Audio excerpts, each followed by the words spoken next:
election se dum tawdure ojan se myam pukhat pi ki matam chaba chadaba miyam gi kolaw lakpa mamangi round se myam thambi khre koi irang gi loisin dribin haibna chingba ado hujik soidana tawdore koi obligational pot ne namdana tawdure tang 18 da koi gi outer ga inner ga ge du ga tang 36 sida outer gi si possible laidore aduna hujik akoi miyam na thajaba yaba party se haiba tare akoi karamba party thajado congress na kadoi thajaduino bjp da na kadoi thajaduino karamba party tungan tungam laiba sing de reason je maram je chawng thokle haiba tare ana political party se ऐसे मियाम ना थाजा बेबा political party से मसी कना ओइदुना है बो हंगजे चांग थोकले है बताय साइ मतंग दे कमाय थंबिनिंग कनो सुगलांग अछि दि आई कन तक जके asi ruling on the opposition gi amna sakma ba ani yawi ngai sidane asa bai sum khalai ni go sa san haje khoi gi praja sing na vote leaping na am thole sing je vote leap na khoi right khoi right scenery se kadoi vote leap no mo leapis ai question ami ko hangjari si ko vote leap ga miyam gi mihut ga miyam gi leader ai khalai se awon no no hona gi haibne ba haji ko sai sam habi re ko matang gi lagado ba ko on prime minister si man he anu lak ba NRC to pida ga di haibne ai ko nam tan dra ga su NRC je tom thok ta bas ni mo un thok tras ni ko an po do sang don maram di india gi manung gi le federal instructions de le state mayam jing da mitok henjel lai ba ato foreign aggression the action am yawa ba ko le mayam jing sang to na magi state gi ba area do ngakchen na ba gi makta le MLA jing na mantri jing na madu thawai to thok tras ni ko an po se the Kuruman say ILP man appear ki baji and hoi pali sarkar sin magi achom credit contribution lego chatla honorable chief minister ga law bi khong bi ko nen khani ko yong jeri to ko but ai ani di lady ba MLA minister ka bi MLA mantri and the MP ne mam jina ai ko state ki issue jing je ILP da ga lei FMR da ga lei NRC da ga lei hodi ba lei issue jing je adagi SC di man da ga lei ai ko gi lei ba land protection je ko lei jati je kan ja hon ba dam ta ko CC na da ga lei adai ko na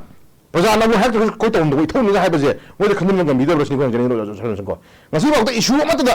issue mata ga sagi प्रजा ना तान रजु प्रजा ना हाय रजु सिबो कोई तो के को हाय बगी इंटेंशन जे asi पुथोन मत लेबि वान दो दम तो को मदु को बगी इंटेंशन जे ai लेबि बा ऑनरेबल रिस्पेक्ट में आम दि अदु ने खुश हाय यासन नि sai खोना इसा इसा लेबि बा थौना गट्स अदगी हाय सिंग दो ngasi national party di yaw kan ngasi to ya ba ya da na me am sa kan ba phung tok pi do so amang le ha bin do jamang to ko haje sin ko to ni mu ni ko sa ko haje se de na ma na ju le ba border fencing wa jo na sa ban pan bi border fencing ga ji da border fencing issue se isa mak chu pa na thela bi ram mi mani ko ha ju se mon border fencing to ri se public ki kari consent lower ge ba ko haje ni po se ha ji issues me am le ba border pillar number 81 82 83 kilometer o mai lan se la ga manipur ni jela magi wa thok am le ai ko gi manipuri or prajasing gi ba people sing you voice prajasing you wakhalon prajasing you opinion sik tong na center na te border fencing kha le ha ta to kham ji ya bra bo jamang tum permani ko machi prajasing manipur gi lam kai kai wangi kai kai mang de ga je puna gyan tam non chang do sin so ko ado me ta ko sa gi hoi to bi bi am phare to u dhan te ko to bi am phai issue di sa gi na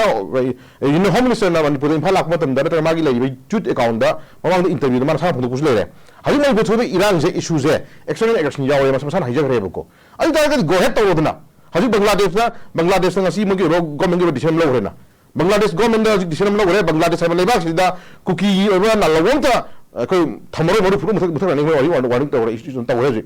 lan je gre ko ma apology to sa ko da excuse me ha gre ga ko ko na jeni di manipuri state manum sida external action sa ga foreign terrorist am sa la kan da to mi me am sa la kan da actually kan da pokut khulai pa kan da lan ka pa mi sa halisi haji ko na jeni mata ko sang di tai hai bo ko zolon san ko to bo to wasi manipur da siri mi masing ji ka bo sim no wasi pose arko tho sibra mata da khudum le station ning ha sibra mata ka bo sim no intention na da khudum ngai pa ga drug sin ga masagi mi hat ke mi sa ki thori bi ne ba masi international lo ya bra to na ni ko ai ga di leiba center sina community ani gi ko irang len hai ba guda community ani gi leader am ko biro ko to tebro na phambiro na nei no sikana jo to phabira kanda e meju kuta gano meju kuta ya roi ko ani ma sina kana ya roi e ko odi chen lo na ha ba kan rim kai gi no san ko na praja na hangje bo to ni ko government na no to hum to ma activity to ni ma ya ning do kai do yeng le no then 사연선 가 이기 막다 이나오기 막다 항상 변한다 버더기 왕칸다기 버더 와이 마이나기 나야가 되도 베터 만이고 아이나 인텐션로 나이나 미임 핫강이 나가 핫방 마 바이제 아주 너무나 까봐 핫방 마 바이제 진짜 인텐션 라바네 사연선 어디 너무나 까봐 미도 파봐야 들으시냐 보도 파라 간다 마두기 비엠 도 페나인티 마기 로기 럭신 로컬 마둥다 마두 그도 할이 노 거기 또이노에 나마두 또 어디야 더신 거 해는 거 향전인 보시 하지 나가 나기 머럭스리다 사연선 나가 나기 머럭스리다 마루이나 narco terrorist तौरीबा drug mafia दोन तौरीबा मसाई Kuki narco terrorist कंबू सिंजे external action यारे कंबू सिंजे ताना ताना फाबियो मोजु थाना मोजे फारा कांदने लाल लेमक तो पोट मने अखोई मैतई ना कछु हल्लग न कापन ते मोइदा को तानो फन कछु कापन ते मोइना कापो पोतु डिफेंड तौना बदो होना जबने होना रिजे देन इशू दैट हाउ लाइबा ngasi लाइबा खोगी टॉपिक से पुसुंजा काना खो हाइजनिंग दि लाइबा रूलिंग अमदि ऑपोजिशन ना तौगेन खलगदि इशू से रूलिंग अमदि ऑपोजिशन मरक्ता मागी तोंगानबा ngasi तौहनिंग थबक वाक प्रोग्राम दा हागी यानाबा यानादबा अदुगी हुनबा हुनदबा तो अदुना मेटर अमनि सॉल्यूशन को अदुना मेटर अमनि तौदो इशू सिदि हजि लाइबा इशू सिदि को आई मैं अंग प्रॉब्लम लेयो सॉल्यूशन सिदा हागी कांग्रेस की सुमंगाय कांग्रेस की आउटर की दे बुथो ई हजि कांग्रेस की आउटर की कैंडिडेट से करीबा मनु जे सकनो अल्फ्रेड हाँ डॉक्टर अल्फ्रेड के अथर है को अल्फ्रेड के अथर सी आउटर की हजि कैंडिडेट बुथो है याब नुगाय वइनि लाखि पोसी को हजि आउटर की लेबा पोसक सिदा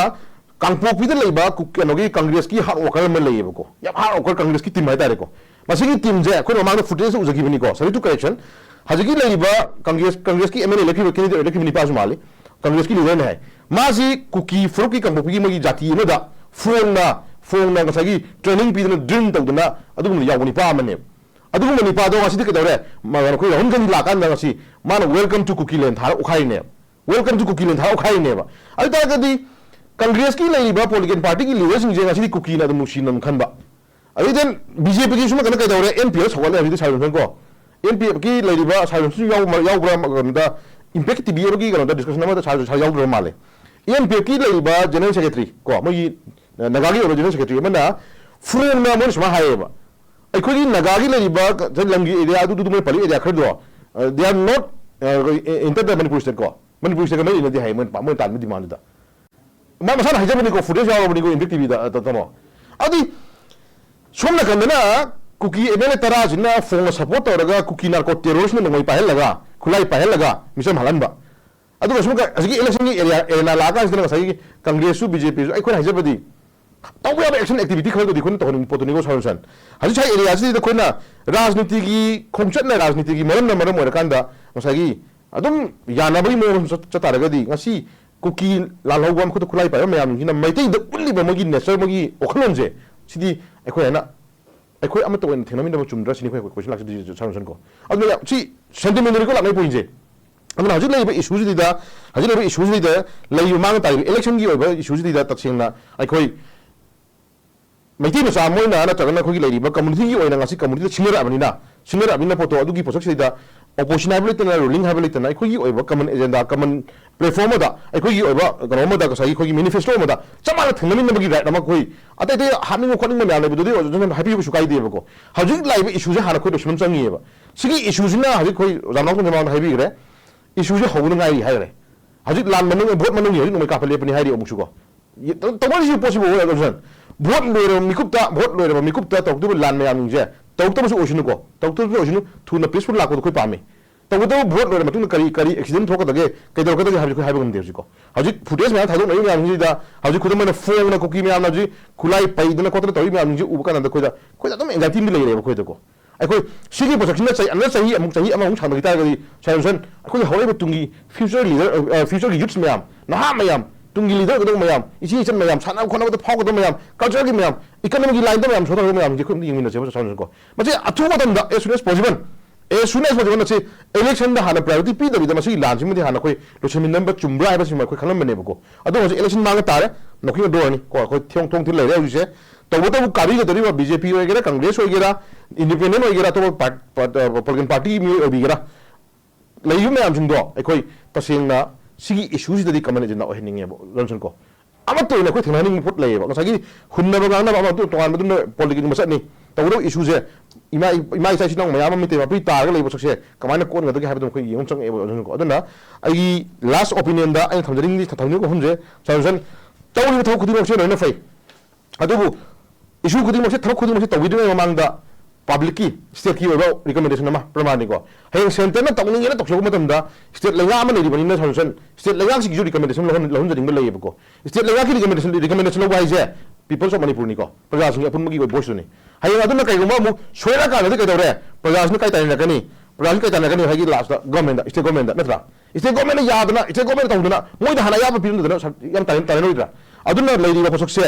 ꯂꯩꯔꯤꯕ ꯁ꯭ꯇꯦꯠꯁꯤꯒꯤ ꯑꯣꯏꯕ ꯂꯩꯉꯥꯛ ꯑꯃ ꯂꯩꯔꯤꯕꯅꯤꯅ ꯍꯧꯖꯤꯛ ꯒꯣꯔꯃꯦꯟ ꯑꯃ ꯂꯩꯕꯅꯤ ꯒꯣꯔꯃꯦꯟ ꯑꯃ ꯇꯧꯔꯤꯕꯅꯤꯅ ꯆꯤꯞ ꯃꯤꯅꯤꯁꯇꯔ ꯑꯃ ꯂꯩꯔꯤꯕꯅꯤꯅ ꯆꯤꯞ ꯃꯤꯅꯤꯁꯇꯔꯁꯤꯅ ꯃꯔꯝ ꯑꯣꯏꯔꯀꯥꯟꯗ ꯆꯤꯞ ꯃꯤꯅꯤꯁꯇꯔꯒꯤ ꯑꯣꯏꯕ ꯔꯤꯀꯃꯦꯟꯗꯦꯁꯟ ꯑꯃ ꯈꯨꯗꯝ ꯑꯣꯏꯅ ꯕꯣꯔꯗꯔ ꯐꯦꯟꯁꯤꯡ ꯇꯧꯕꯁꯤꯁꯨ ꯁꯥꯔꯖꯟ ꯂꯩꯔꯤꯕ ꯕꯣꯔꯗꯔ ꯄꯤꯂꯔ ꯏꯁꯨ ꯃꯌꯥꯝꯒꯤ ꯏꯁꯨꯁꯦ ꯆꯌꯦꯠꯅꯕꯅ ꯀꯔꯥꯏꯅꯣ ꯆꯌꯦꯠꯅꯕꯅ ꯀꯔꯥꯏꯅꯣ ꯄ꯭ꯔꯃꯥꯅꯤꯀꯣ ꯃꯁꯤꯁꯨ ꯊꯨꯅ ꯄꯥꯕ꯭ꯂꯤꯛꯀꯤ ꯑꯣꯏꯕ ꯍꯥꯏꯗꯤ ꯑꯣꯄꯤꯅꯤꯌꯟ ꯑꯃ ꯁꯦꯛ ꯇꯧꯕꯤꯔ ꯃꯇꯨꯡꯗ ꯍꯦꯟꯖꯤꯟꯕ ꯌꯥꯕ ꯍꯦꯟꯗꯣꯛꯇꯕ ꯌꯥꯕ ꯂꯩ ꯃꯌꯥꯝꯁꯦ ꯑꯩꯈꯣꯏ ꯐꯖꯅ ꯁ꯭ꯀ꯭ꯔꯤꯅꯤꯡ ꯇꯧꯔꯀꯥꯟꯗ ꯑꯩꯈꯣꯏ ꯃꯗꯨꯒꯤ ꯐꯥꯏꯅꯦꯂꯥꯏꯁ ꯑꯣꯏꯕ ꯂꯤꯁ ꯑꯃ ꯍꯥꯟꯅ ꯐꯣꯡꯍꯟꯅꯤꯡꯕ ꯂꯩꯌꯦꯕ ꯁꯣꯝꯗꯁꯨꯀꯣ ꯅꯠꯇ꯭ꯔꯒꯗꯤ ꯑꯩꯈꯣꯏ ꯂꯝꯁꯦ ꯍꯟꯖꯤꯟ ꯍꯟꯖꯤꯟꯅ ꯕꯣꯔꯗꯔ ꯄꯤꯂꯔ ꯅꯝꯕꯔ 81ꯒꯤ ꯋꯥ ꯅꯠꯇꯕꯤꯗ 64, 69, 67ꯗ ꯇꯨꯡ ꯃꯅꯨꯡꯗ ꯑꯩꯈꯣꯏ ꯂꯝ ꯃꯥꯡꯈꯤꯕ ꯃꯌꯥꯝꯁꯦ ꯁꯥꯔꯖꯟꯅ ꯈꯪꯕꯤꯔꯛ ꯄꯣꯠꯅꯤꯀꯣ ꯃꯥꯡꯈꯤꯕ ꯂꯝ ꯃꯌꯥꯝꯁꯦ ꯁꯨꯝ ꯃꯥꯡꯉ ꯂꯥꯛꯀꯥꯟꯗ ꯂꯥꯁꯇ ꯉꯁꯥꯏ ꯀꯨꯀꯤꯅ ꯍꯥꯏꯕ ꯑꯩꯈꯣꯏꯁꯦ ꯇꯝꯄꯥꯛꯀꯤ ꯂꯩꯔꯤꯕ ꯉꯥꯌꯣꯛ ꯆꯐꯨꯗ ꯂꯩꯕ ꯄꯨꯈ꯭ꯔꯤꯗ ꯂꯩꯕ ꯃꯤ ꯅꯣꯏꯁꯦ ꯑꯩꯈꯣꯏꯅ ꯐꯥꯅꯤꯡꯗ ꯐꯥꯕ ꯌꯥꯕꯅꯤ ꯍꯥꯠꯅꯤꯡꯗ ꯍꯥꯠꯄ ꯉꯝꯕ ꯄꯣꯠꯅꯤ ꯀꯥꯏꯅ ꯍꯥꯏꯔꯛꯏꯁꯦ ꯁꯤ ꯇꯥꯔꯛꯅꯤꯡꯉꯥꯏ ꯍꯥꯏꯅꯤꯡꯉꯥꯏ ꯂꯩꯇꯦ ꯑꯗꯨꯅ ꯂꯩꯔꯤꯕ ꯏꯁꯨꯁꯤꯡ ꯊꯦꯡꯅꯅꯕ ꯍꯣꯠꯅꯕ ꯃꯇꯝꯗ ꯚꯣꯠ ꯂꯦꯞꯄꯤꯔꯤꯕ ꯀꯥꯕꯤꯔꯤꯕ ꯃꯤꯌꯥꯝꯒꯤ ꯂꯤꯗꯔ ꯑꯣꯏꯅ ꯊꯣꯛꯂꯛꯑꯕ MLA ꯑꯣꯏꯒꯦꯔꯥ MP ꯑꯣꯏꯒꯦꯔꯥ ꯂꯩꯔꯤꯕ ꯃꯌꯥꯝꯁꯤꯡꯁꯦ ꯃꯤꯌꯥꯝꯒꯤ ꯃꯤꯍꯨꯠꯅꯤ ꯃꯤꯌꯥꯝꯒꯤ ꯔꯤꯄ꯭ꯔꯖꯦꯟꯅꯤ ꯃꯤꯌꯥꯝꯒꯤ ꯑꯑꯣꯟꯕ ꯄꯨꯔꯛꯅꯕ ꯗꯤꯕꯂꯞꯃꯦꯟꯗ ꯑꯑꯣꯟꯕ ꯄꯨꯔꯛꯅꯕ ꯍꯣꯠꯅꯔꯛꯄꯅꯤ ꯑꯗꯨꯅ ꯃꯤꯌꯥꯝꯒꯤ ꯑꯋꯥꯕ ꯅꯨꯡꯉꯥꯏꯕ ꯏꯁꯇꯦꯠꯁꯤꯒꯤ ꯂꯩꯔꯤꯕ ꯏꯁꯨꯁ ꯃꯌꯥꯝꯁꯤ ꯈꯪꯉꯀꯥꯟꯗ ꯃꯁꯥꯅ ꯃꯤꯌꯥꯝꯅ ꯍꯥꯏꯔꯛꯇ꯭ꯔꯤꯉꯩꯗ ꯃꯁꯥꯅ ꯊꯕꯛ ꯇꯧꯍꯟꯅꯤꯡꯕꯗꯨꯒꯤ ꯑꯄꯥꯝꯕꯗꯨ ꯂꯩ ꯑꯗꯨꯅ ꯉꯁꯤꯒꯤ ꯇꯣꯄꯤꯛꯁꯤ ꯄꯨꯁꯤꯟꯖꯔꯀꯥꯟꯗ ꯂꯦꯡꯁꯟꯕꯤꯔꯤꯕ ꯑꯩꯈꯣꯏꯒꯤ ꯔꯦꯁꯄꯦꯛꯇꯦꯗ ꯃꯦꯝꯕꯔ ꯑꯅꯤꯗ ꯃꯤꯌꯥꯝꯒꯤ ꯑꯄꯥꯝꯕ ꯑꯄꯦꯟ ꯄꯦꯟꯗꯕ ꯃꯌꯥꯝꯗꯨ ꯐꯣꯡꯗꯣꯛꯆꯕꯅꯤ ꯑꯗꯨꯅ ꯊꯕꯛ ꯑꯣꯏꯅꯁꯨ ꯄꯥꯡꯊꯣꯛꯀꯅꯤ ꯍꯥꯏꯕ ꯊꯥꯖꯕ ꯂꯩ ꯑꯗꯨꯅ ꯃꯤꯌꯥꯝꯒꯤ ꯑꯋꯥꯕꯁꯦ ꯑꯃꯨꯛꯀ ꯍꯦꯟꯅ ꯎꯍꯟꯅꯤꯡꯕꯒꯤ ꯑꯄꯥꯝꯕꯗꯣ ꯑꯃꯨꯛꯀ ꯊꯝꯖꯒꯦ ꯁꯤꯂꯛꯄ ꯑꯣꯏꯅ ꯑꯩꯈꯣꯏꯒꯤ ꯉꯁꯤꯒꯤ ꯇꯣꯄꯤꯛꯁ ꯔꯤꯂꯦꯇꯦꯗ ꯑꯣꯏꯅ ꯑꯩ ꯋꯥꯍꯪꯗꯤ ꯊꯝꯖꯔꯦ ꯑꯣꯖꯥꯒꯤ ꯃꯣꯠ ꯑꯔꯣꯏꯕ ꯑꯣꯏꯅ ꯊꯝꯕꯤꯌꯨ ꯇꯦꯟꯇꯪꯅ ꯊꯝꯕꯤꯌꯨ ꯗꯤꯁꯀꯁꯟ ꯑꯋꯥꯔꯁꯤꯗ ꯑꯩꯈꯣꯏ ꯐꯝꯕꯤꯔꯤꯕ ꯔꯦꯁꯄꯦꯛꯇꯦꯗ ꯑꯅꯤ ꯔꯨꯂꯤꯡ ꯑꯃꯗꯤ ꯑꯣꯄꯣꯖꯤꯁꯟꯒꯤ ꯑꯩꯒꯤ ꯃꯤꯡ ꯑꯃ ꯄꯟꯖꯔꯀꯥꯟꯗ ꯑꯩꯈꯣꯏꯒꯤ ꯇꯥꯃꯣ ꯗꯣꯛꯇꯔ ꯃꯅꯥꯎꯇꯣꯟ ꯑꯃꯗꯤ ꯑꯩꯒꯤ ꯑꯣꯖꯥ ꯅꯨꯡꯁꯟ ꯑꯅꯤꯒꯤ ꯀꯃꯦꯟ ꯉꯁꯤ ꯃꯅꯤꯄꯨꯔ ꯃꯤꯌꯥꯝꯅ ꯍꯧꯖꯤꯛ ꯇꯥꯔꯦ ꯅꯩꯅꯔꯤ ꯑꯗꯨ ꯍꯧꯖꯤꯛ ꯃꯅꯤꯄꯨꯔꯒꯤ ꯂꯩꯔꯤꯕ ꯐꯤꯕꯝꯁꯤ ꯑꯩꯈꯣꯏ ꯊꯥ 12ꯒꯤ ꯑꯋꯥꯕ ꯑꯃꯗꯤ ꯑꯩꯈꯣꯏ ꯃꯃꯥ ꯃꯄꯥ ꯑꯣꯏꯕ ꯀꯌꯥꯒꯤ ꯃꯤꯅꯨꯒꯤ ꯄꯤꯔꯥꯡ ꯀꯪꯗꯕ ꯑꯗꯨꯒꯨꯝꯕ ꯃꯇꯝꯅꯤ ꯑꯗꯨꯅ ꯍꯟꯗꯛ ꯂꯥꯛꯀꯗꯧꯔꯤꯕ ꯏꯂꯦꯛꯁꯟꯁꯤ ꯃꯤꯌꯥꯝꯒꯤ ꯑꯣꯏꯕ ꯍꯥꯏꯗꯤ ꯗꯤꯁꯤꯖꯟꯅ ꯋꯥꯈꯜꯂꯣꯟꯅ ꯑꯐꯕ ꯂꯝꯕꯤꯗ ꯄꯨꯔꯒ ꯑꯃꯨꯛꯇꯪ ꯃꯅꯤꯄꯨꯔ ꯀꯟꯅꯕ ꯍꯣꯠꯅꯃꯤꯟꯅꯁꯤ ꯃꯅꯤꯄꯨꯔ ꯀꯟꯕꯗ ꯃꯅꯤꯄꯨꯔ ꯄ꯭ꯔꯖꯥ ꯈꯨꯗꯤꯡꯃꯛꯅ ꯑꯃꯠꯇ ꯑꯣꯏꯅ ꯁꯔꯨꯛꯃꯤꯟꯅꯁꯤ ꯍꯥꯏꯕ ꯊꯝꯖꯔꯀꯥꯟꯗ ꯂꯣꯏꯁꯤꯟꯖꯒꯦ ꯊꯦꯡꯛ ꯌꯨ ꯌꯥꯝ ꯅꯨꯡꯉꯥꯏꯖꯩ